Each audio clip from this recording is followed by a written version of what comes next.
안녕하세요. 이현재입니다. 여러분, 보장성 보험료를 매달 내고 있었는데 연말정산 환급이 안 되는 경험을 해보신 적 있나요? 나를 위해 내 돈으로 내가 가입한 보장성 보험은 그런 문제가 전혀 없습니다. 그런데 이 가족을 위해서 가입한 보험에는 연말정산 환급이 안 되는 경우가 많은데요. 많은 분들이 놓치고 계시는 세액공제 조건이 있기 때문입니다. 지금부터 보장성 보험료 이 세액공제 혜택을 받을 수 있는 조건과 꿀팁을 완벽히 정리해 드리겠습니다. 먼저 보험료 세액공제에 대해서 알아보겠습니다.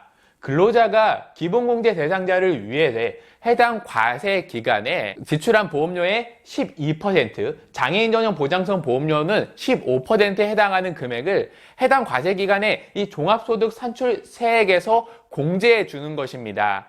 세액공제 대상 금액 한도는 연 100만 원 한도인데요. 이 보장성 보험료로 연간 100만 원을 납입했다면 지방소득세를 포함해서 13만 2천 원을 환급받을 수 있는 거죠. 그리고 장애인 전용 보장성 보험의 경우 연간 100만 원을 납입했다면 지방소득세를 포함해서 16만 5천 원을 환급받을 수 있습니다. 여기서 이 보장성 보험료란 이 만개에 환급되는 금액이 납입보험료를 초과하지 아니하는 이 보험의 계약을 의미합니다. 만개 보험료를 초과하는 저축성 보험료는 해당 사항이 없는 거죠. 하지만 저축성 보험에 해당하는 연금저축보험의 경우 연금계좌 세액 공제가 가능한 점 알아두시기 바랍니다. 장애인 전용 보장성 보험료의 경우 장애인이 가입한 이 보장성 보험이라고 해서 모두 장애인 전용 보장성 보험은 아닙니다. 장애인 전용 보장성 보험은 보험 계약이나 보험료 납입 영수증에 이 장애인 전용 보험이 표시되어야만 해당이 된다는 점 알아두시고요. 그렇다면 보험료 세액 공제를 위한 조건은 무엇일까요? 그 답은 소득세법 제59조의 4, 제1항에서 찾아볼 수 있었습니다. 근로소득이 있는 거주자가 이 납입하는 보험료가 세액 공제의 대상이 되고요. 제1호와 제2호는 보험의 대상을 정의하고 있습니다. 장애인 전용 보장성 보험의 경우 기본 공제 대상자 중 장애인을 피보험자 또는 수익자로 하는 장애인 전용 보험에 해당이 되고요. 일반 보장성 보험의 경우 기본 공제 대상자를 피보험자로 하면 세액 공제 조건을 만족하는 것입니다. 다시 말씀드리면 보험료를 납입하는 주체는 공제받을 근로자여야 하고요.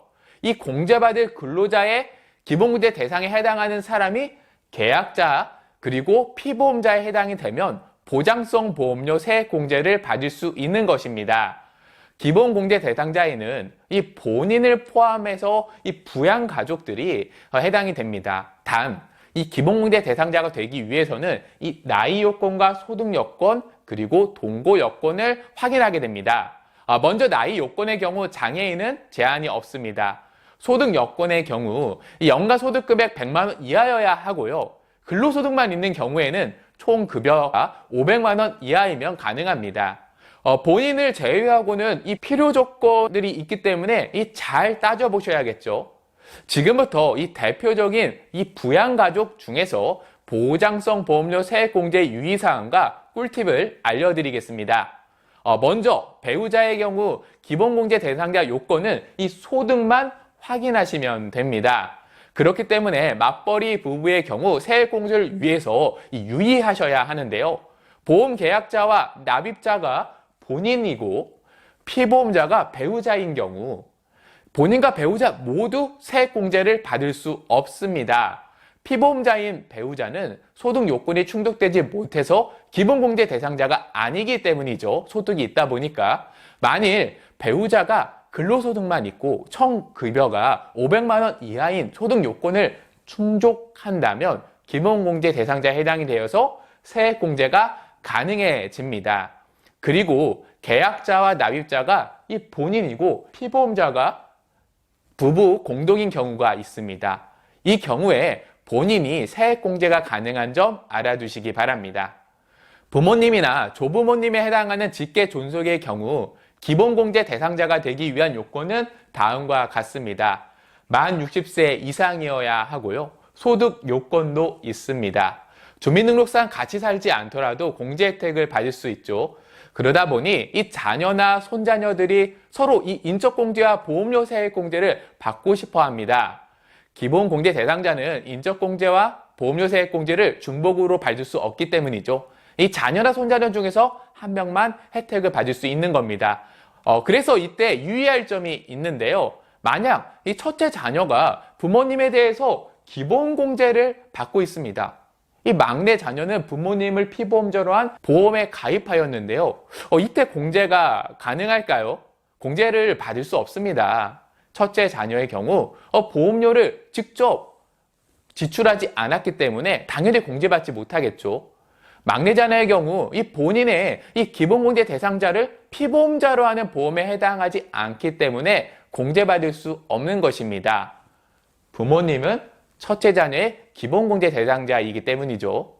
보험료 납입자가 이 첫째 자녀가 되거나 이 막내 자녀가 부모님에 대해서 인적공제를 받게 된다면 세액공제가 가능해지겠죠. 이번에는 자녀에 해당하는 직계 비속의 기본공제 대상자 요건을 살펴보도록 하겠습니다. 나이 요건과 소득 요건만 확인하면 되는데요. 뱃속에 있는 태아를 위해서 가입한 태아보험의 경우는 어떻게 될까요? 태아는 아직 출생 전입니다. 그래서 기본공제 대상자에 해당하지 않고요. 부모님은 세액공제 혜택을 받을 수 없습니다. 출생 이후 공제가 가능해지는데요. 시간이 지나 이 자녀가 무럭무럭 성장해서 대학생이 된다면 나이 요건을 벗어나겠죠. 만 22세가 된다면 더 이상 공제 혜택을 받을 수 없습니다. 맞벌이 부부의 경우에 유의하셔야 합니다. 만일 남편이 이 자녀를 기본 공제 대상자로 적용하고 있습니다. 계약자와 보험료 납입자는 배우자인 아내입니다. 피보험자를 이 자녀로 하는 자녀보험에 가입하였는데요. 이때 남편과 아내 모두 세액공제를 받을 수 없습니다. 남편은 보험료를 직접 지출하지 않아서 공제받지 못하고요. 아내는 본인의 기본공제 대상자를 피보험자로 하는 보험에 해당되지 않기 때문에 혜택을 받지 못하는 겁니다. 만약에 혜택을 받기 원한다면 보험료 납입자가 남편이 되거나 혹은 아내가 이 자녀의 인적공제를 받아야 합니다. 그리고 20세 이하인 자녀가 취업을 한다면 어떻게 될까요? 자녀가 취업하기 전에 자녀를 위해서 지출한 보장성 보험료는 부모가 공제받을 수 있을까요? 취업 전 지출한 보험료는 세액 공제가 가능합니다. 연도 중에 혼인, 이혼, 별거, 취업 등의 사유로 인해서 기본공제 대상자에 해당되지 않게 바뀔 수 있습니다. 이때 바뀐 기본공제 대상자를 위해서 이 사유가 발생한 날까지 이미 지출한 보험료는 세액공제가 가능합니다. 소득세법 제59조의 4, 제5항에 명시되어 있죠. 이번에는 회사가 대신 납입한 보장성 보험료의 세액공제를 살펴보겠습니다.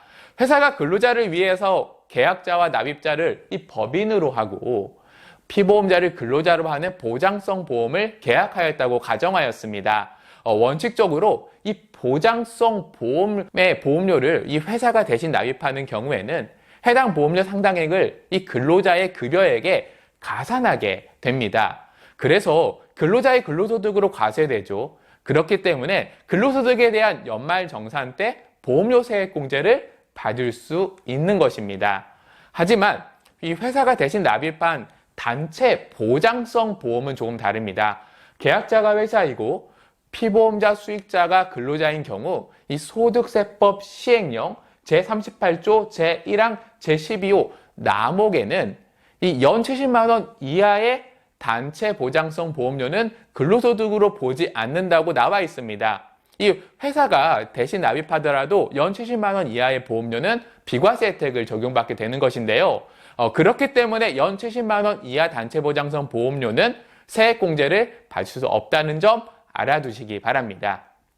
마지막으로 연도 중에 이 보장성 보험을 불입했다가 이 해약한 경우에도 이 당해 연도에 불입한 보험료에 대해서 세액공제가 가능할까요? 가능합니다. 연도 중에 보험을 해약한 경우에도 해당 연도에 불입한 이 보장성 보험료에 대해서 연간 100만 원 한도로 공제받을 수 있습니다. 참고로 연금저축의 경우 당해 연도 해지 시에 연금계좌 세액공제가 불가능한 점 알아주시고요. 지금까지 이 보장성 보험료 세액공제의 기본공제 대상자 요건과 꿀팁을 정리해 드렸는데요. 연말정산 계획을 제대로 세우지 않으시면 보험료를 매달 냈어도 혜택받지 못합니다. 계약자, 피보험자, 보험료 납입자와 이 기본공제 대상자를 꼼꼼하게 잘 따져서 보험을 가입하거나 변경하시길 바라고요. 세금 폭탄이 아닌 14번의 보너스를 받는 시청자분들이 되시길 바랍니다. 시청해 주셔서 고맙습니다.